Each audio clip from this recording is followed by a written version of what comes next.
Hi there, I'm Neil of Verdant Sculpts. I'm a professional sculptor and I make videos about sculpting, molding, and casting. If that sounds like something up your alley, please hit that subscribe button so you can get all the latest content. Today's video is going to be a little bit special.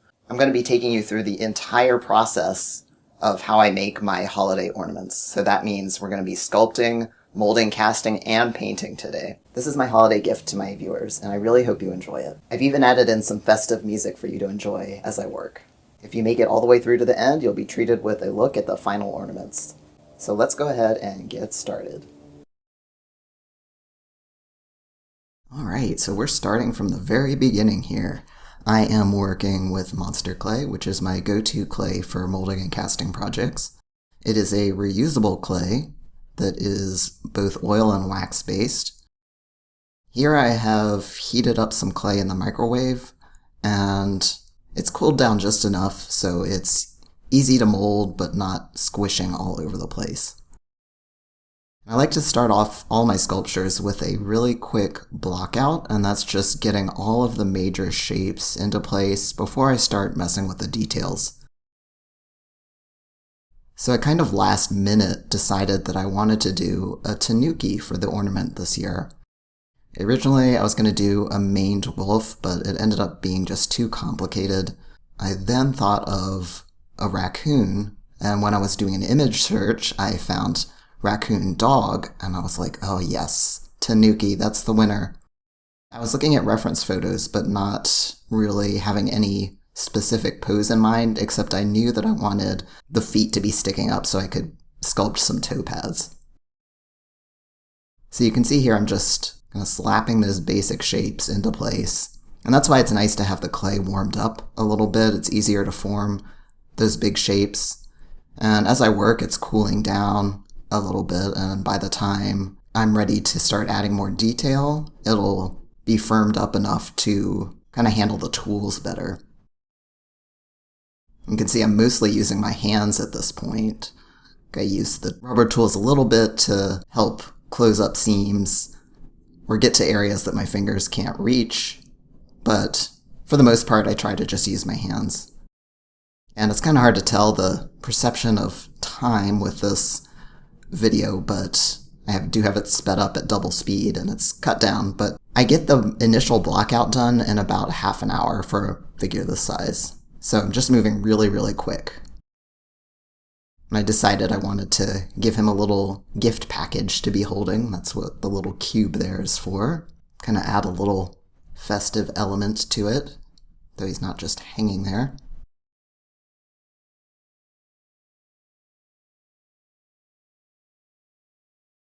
And I'm not worrying about any little toes or facial features or anything at this point, just very simple shapes to get the idea of the pose and the proportions that I want.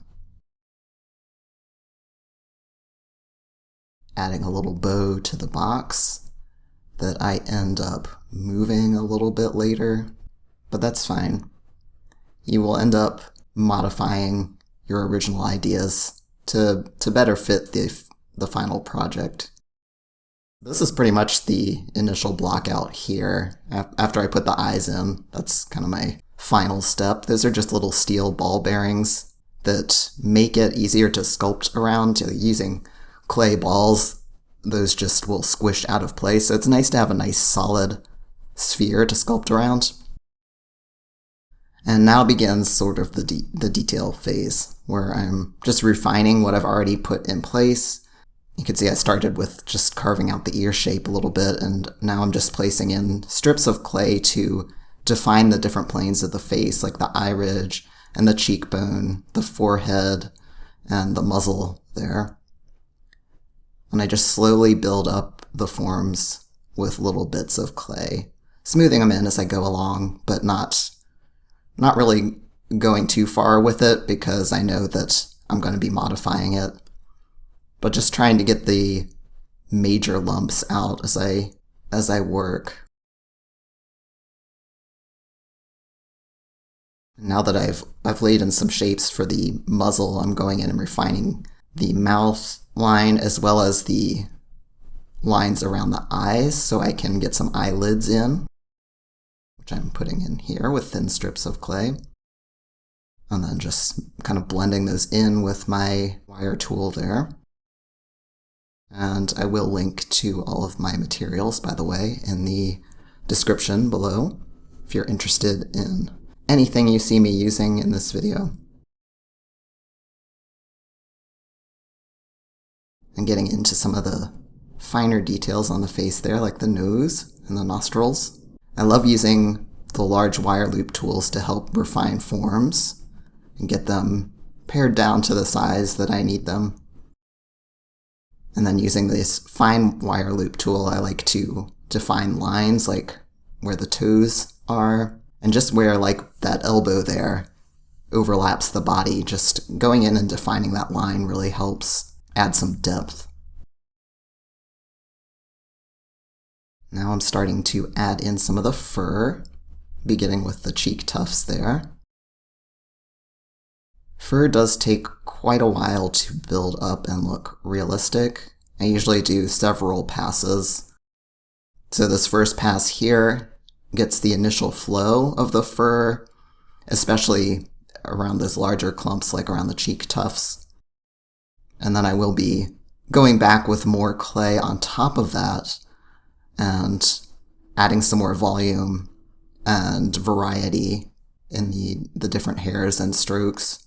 It looks a little bit repetitive at first and unnatural, but that will change as I move forward. That little wire loop tool, though, is my favorite tool for creating fur. Just has that perfect, smooth edge to the lines.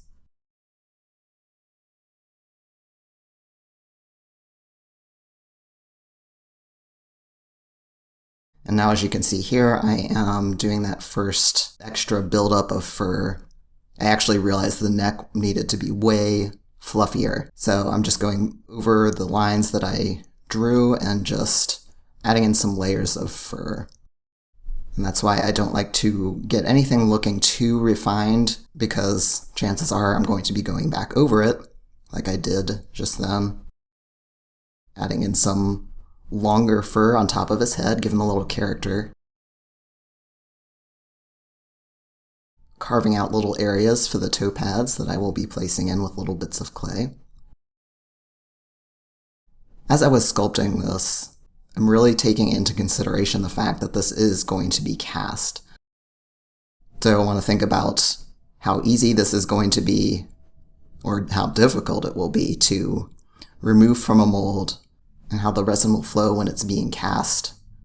So now we're getting into some extended fur sculpting, so enjoy and listen to some holiday music while I sculpt fur.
want to add some more festive elements to this little guy. I wanted to have a ribbon around his tail, and I wasn't sure at first how I really wanted it oriented.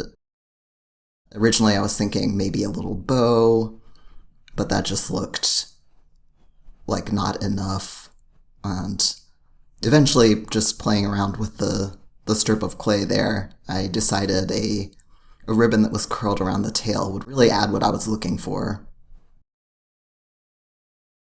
Now I'm just finishing off the fur here, just a little bit further to go, and the sculpture is going to be done. There was a lot of refining that I didn't show here.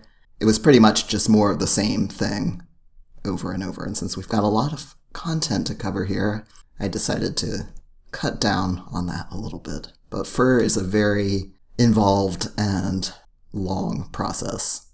So now we have the finished sculpt here. The main pour spout for this figure is going to be in his back. So I'm going to be supporting this with a thick wood dowel. And for that, I'm going to be drilling a hole into the figure so I can insert the dowel and it will be nice and secure. So I'm going to go ahead and do that here. The dowel will also serve as a wooden handle for me to hold onto while I'm doing the final refining. I'm just sealing off the connection there with my tool. And now I am brushing on the final smoothing element, which is isopropyl myricate and isopropyl alcohol. That helps take the rough edges off of the textures and just smooths everything out. I do go back with my tools, as you can see here, and refine some of the edges. And now, once the alcohol is dried, it's time to get the seam line in there, which I'm just drawing on with a purple Sharpie, and that's where I'm going to be cutting the mold open later on. This makes it a lot easier to see where I'm cutting. So now he's ready for a mold box. Just about ready, actually. I need one more vent. You always need to do at least 2 vents in a mold that's going to be closed like this. That helps the airflow. Finishing off the seam line on the foam core there. Just getting him into place. And he measures 2.75 inches in height, which means I need a mold wall that's a ½ an inch taller, and that will compensate for the silicone that I need to pour on top of him. So I'm just using a tube of coated cardstock, sealed up with a piece of masking tape. That's just going to hold all of my silicone in place on the foam core base. And I'm just going to use a bead of hot glue around the circumference of the mold wall there, and that's going to seal everything into place so that the silicone does not leak out. And for my molds, I use MoldMax XLS2. It is a tin cure silicone that's really great for high volume casting. I'm mixing it up here, and I do use a vacuum degasser before pouring, just did not show it here. Pouring slowly at a low spot of the mold helps reduce air bubbles. And you can use chunks of old molds to fill in space and help conserve rubber, which I do there. Just be very careful when you're doing that with originals so you don't damage the clay. So after 24 hours, I can pull the mold box off and get this cut open, just using an X-Acto blade with a zigzag cut to help the mold lock together once it's cut open. So you will want to cut with a sharp blade in a zigzag pattern, but then once you get close to the model, you want to keep the seam straight. So following that Sharpie line that I marked on the model, just cutting slowly and as straight as I can near the seam, but then zigzagging once I'm away from it. We can pull out the final model. And it broke apart, but that's okay.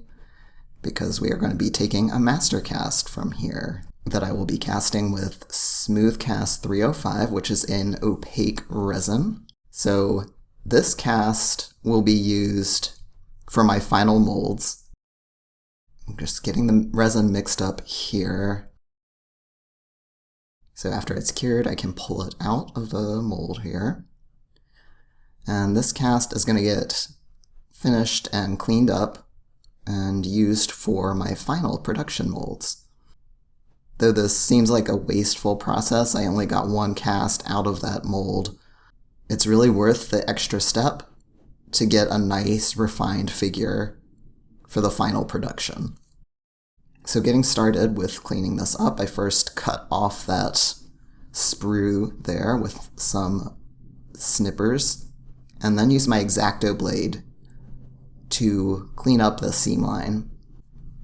And I just carefully work my way along the seam, removing the flash and removing as much of the seam as I can. And I also want to clean up the edges on the package to get it nice and crisp looking. Take off that clay edge to it. And I'm going to be doing the same thing with the ribbon.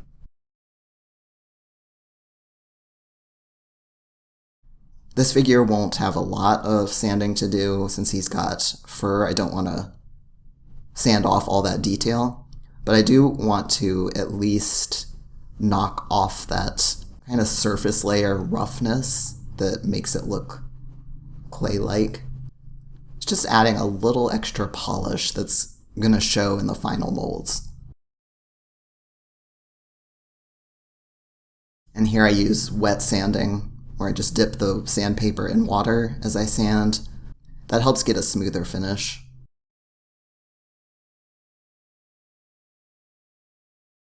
This is another cast that I had taken to do an experiment with some bells, and I liked it so much I decided to add it into the final figure. So I am going through and marking where I want the bells to be, and I'm going to be drilling holes to have little cavities to set those bells into on the final casts.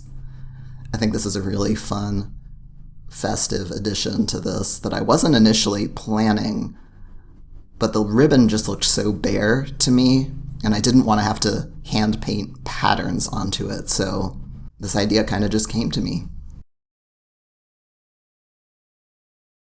And I also need to drill out the hole in the back for that main sprue once again. A lot easier than having to do it with clay. And then I'm going to hot glue that into place, as well as that second vent. And it's going to be a very similar process to the initial mold that I made. That seam line worked great before, so I'm going to do the exact same thing on this mold.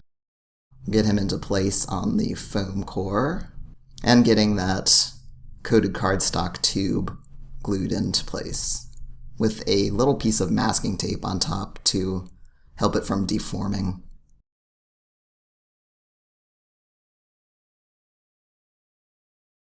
And then getting this mold cut open once again, removing some excess there along the edge. Remember, zigzag away from the seam and cut straight along the seam. And there we have another mold, and we can begin our final casting. My production casts on these are going to be cast in Smooth Cast 325, which is a translucent resin, and I can get all kinds of fun effects with this resin since it is translucent. The first one here, I'm going to be adding a little bit of icy blue mica powder, and then I have some fun snowflake shapes that are going to be mixed in.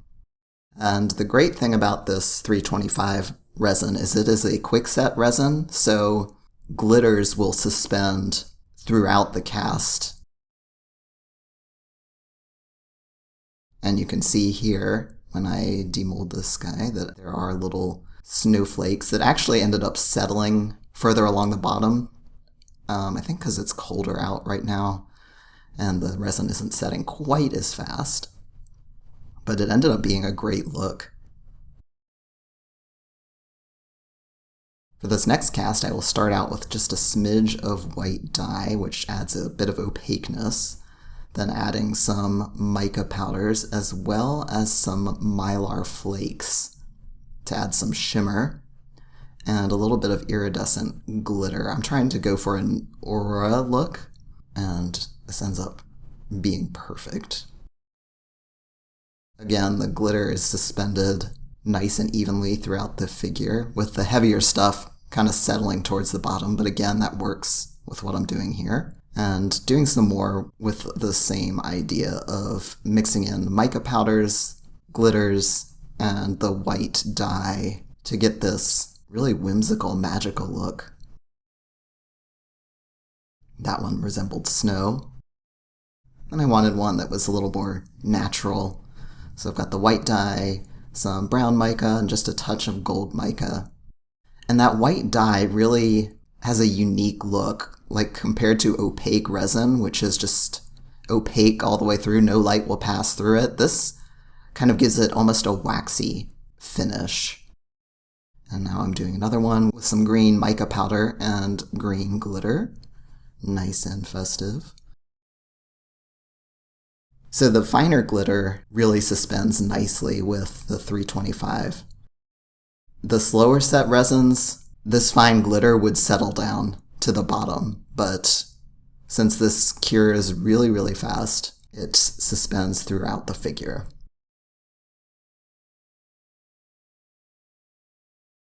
Now for this final one, I'm going to be doing something a little different.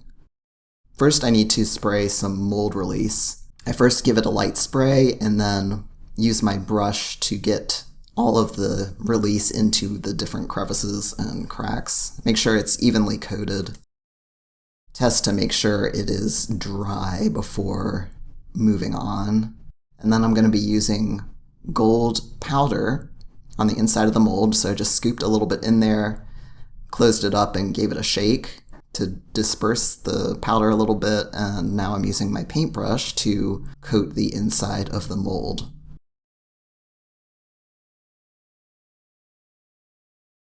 So I use a darker dye and mix a little bit of the gold powder in there, and that's going to give a nice backdrop for the gold powder.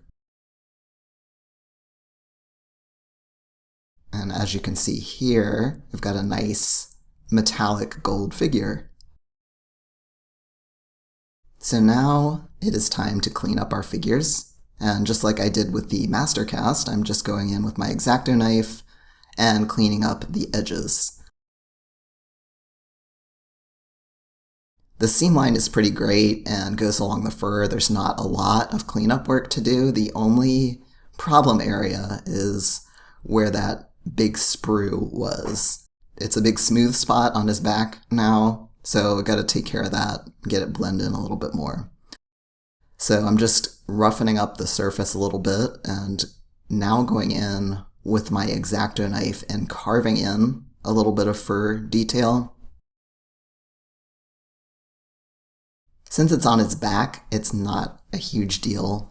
I'm not going to be looking at this part, but I do want to give it a finished look. And once it gets painted over, you'll hardly even be able to tell that this was here. It's worth that extra effort to give it a finished, polished look. Now we're moving into painting, and I'm going to begin with the blue cast here. I paint with golden acrylics, and I'm starting off with some purple and blue that I want to use for the shadows. And initially I was going to use this dark color for all the shadows on the figure, but it's ended up being so dark that I decided to use it as an accent color. So I'm using it here on his nose and the mouth line, which is going to be pretty much the darkest area of the figure. And then I just thought about the other areas I'd like to highlight, and that includes the eyes. Just very carefully painting those in. Already that adds character to his face. Going in and adding the lines on the toes.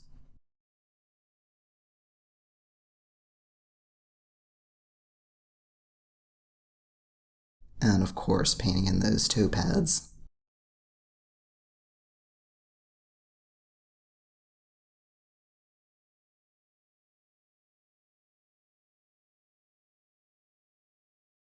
And here I'm starting to add shadows with a secondary shadow color. And it's kind of like a dark teal. You can see it's much less stark than that purple.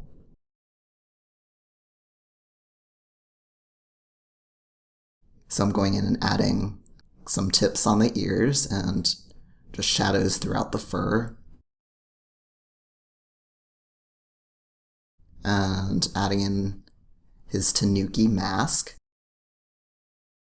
And Tanukis do have darker paws, darker arms, but I liked so much how those paw pads stick out against the blue feet. I really didn't want to darken those at all, so I decided to take some artistic liberty here, and he's already a blue Tanuki, so I figure I can get away with it. But I did want to put the mask in. So when I'm shading on resin like this, I really like that nice sparkle to show through. You know, that resin color is gorgeous, so I'm just accenting it. I've thinned the paint down with water, so it is translucent, and I am blending the edges with more water. You never want to go too opaque with this. Even on the darkest areas, some of the resin is showing through. And that's kind of the key to painting this translucent resin, is use translucent paint. I'm just adding in shadows around the ribbon. And now I'm going in with that purple color, that initial purple color, and adding the deepest shadows. So where the arm is overlapping the body,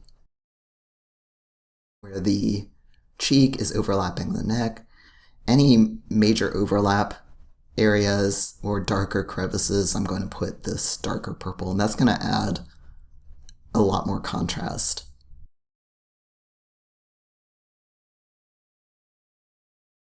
And still going in and blending with water along the edge, so it's got a nice soft fade to it. And going in with some of the hairs even, and adding a little bit of variety. Just a touch of definition on the face.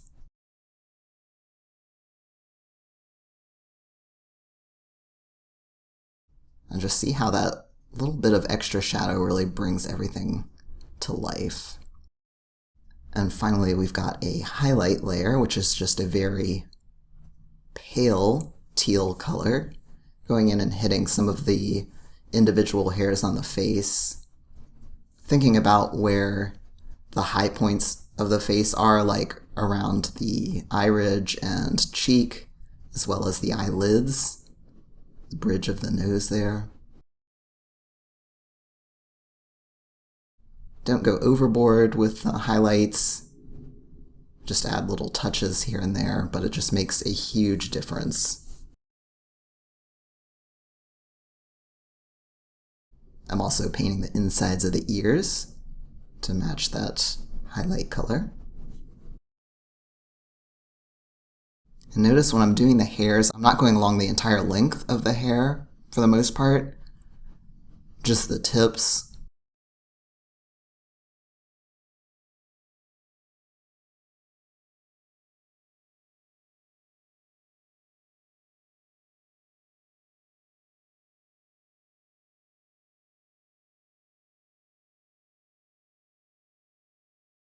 And I decided to add a little extra sparkle to the purple to make it stand out more. This is some metallic Pearl-X.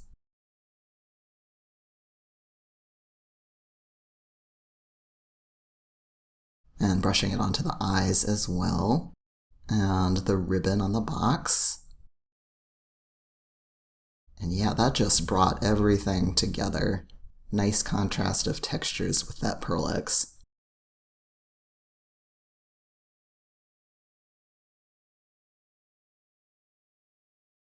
Now we're moving on to the next Tanuki, the brown Tanuki. And we're going to be throwing in some music here, because a lot of this will be very similar. But I tried to focus on areas that you didn't see with the blue one. So enjoy this painting session.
To festive up that ribbon. So I'm just brushing on a little bit of gold to make sure I like it, and I do. So I'm going to mix in my gloss medium to brush it onto both the package and the tail ribbon. And that really adds a nice gold sheen. Unfortunately, the last bit of this Tanuki was not able to be filmed as I had filled up my memory card that day and it didn't get filmed.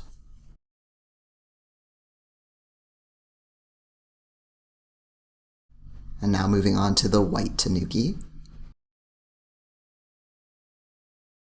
And once again, we will be playing some festive music for you to enjoy as I paint.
Shading white can be really tricky. I was dreading painting this one, actually. If you go too dark, it can end up making it look dirty. So you have to go really, really light, especially at first. You'll notice as I'm painting here, initially you might not even see the lines that I'm putting on there. Ended up cutting a lot of the footage here because you could barely see what I was painting with the initial line strokes. But as I build the color up, you can see it starting to shine through. And adding in that final Pearl X shine. And then just a few details in that darker brown, especially to help define the eyes and the planes of the face.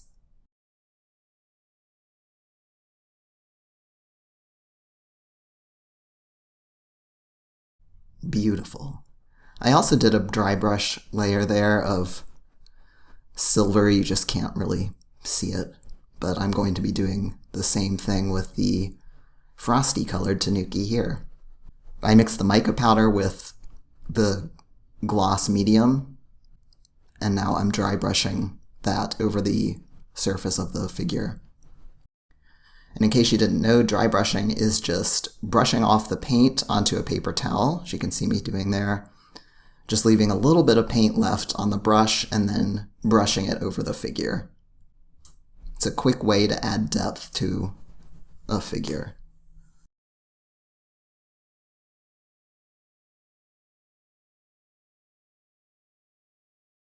And I'm going to be doing the same treatment on the green Tanuki. And you can see, especially on the face there, it just pops to life with that initial dry brush layer. And now with this guy, since he was already coated in gold, I just need to cover up that little spot on the back where the sprue was. And for that, I'm just painting on a little bit of that same gold mica.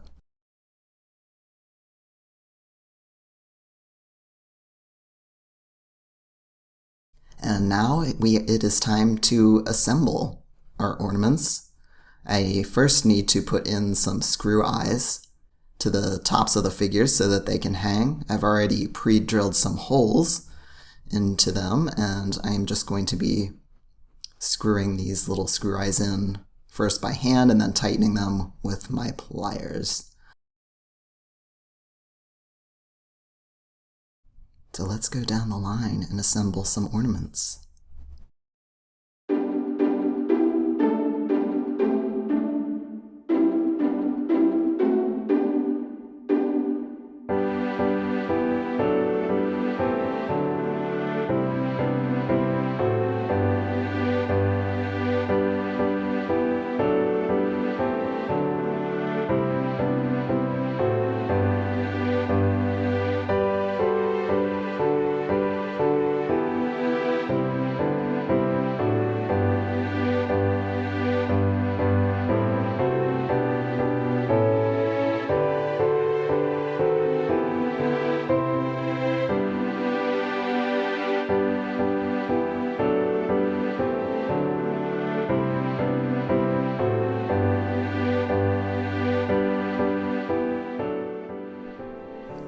And now it's time to add in the bells, and I will be using hot glue, just a little bit into those little divots and pressing the bells into place. And I've got a few different color bells depending on which Tanuki it is. So enjoy the rest of the assembly.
have come to the conclusion of our ornaments, and they look really great on the tree.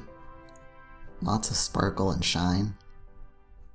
I hope that you have enjoyed watching this video. If you got anything out of it, I would definitely appreciate a thumbs up. I hope you have an amazing holiday season, and I will see you in the new year. Thanks so much for watching.